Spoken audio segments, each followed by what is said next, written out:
अस्सलाम वालेकुम। ऐशा cooking one में आपका वेलकम है। उम्मीद आप सब खैरियत से होंगे। मैं भी बिल्कुल ठीक हूँ। आज हम बनाने लगे हैं तेल के लड्डू, जो कि बहुत मज़े के बनकर तैयार होते हैं। बिस्मिल्लाहिर्रहमानिर्रहीम।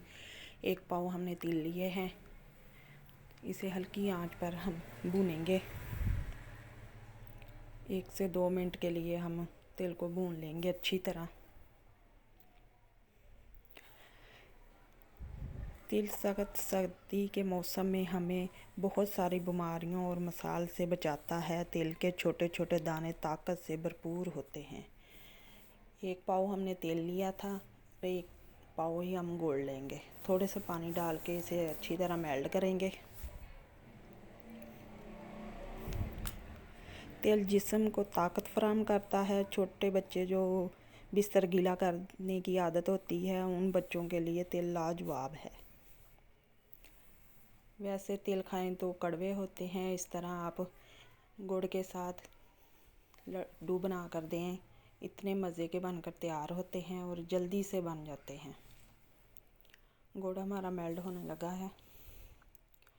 अब इसे मज़ीद हम पकाएंगे 2 से 3 मिनट के लिए।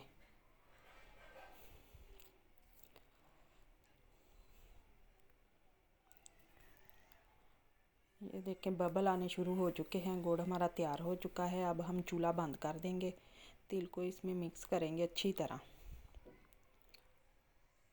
जल्दी जल्दी हमने तेल को मिक्स करना है।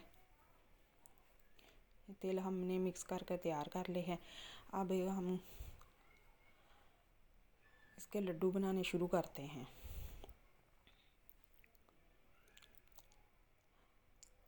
हाथों को ग्रीस कर लिया है। अब छोटे छोटे हम लड्डू बनाएंगे।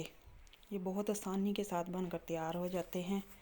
ये देखें, इतना खस्ता और नरम बने थे माशाल्लाह। देखें कितना प्यारा कलर भी आया और बहुत ही खस्ता बनकर तैयार हुए थे।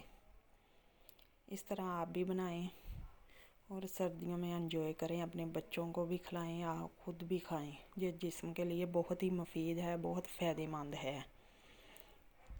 अल्लाह हाफिज़।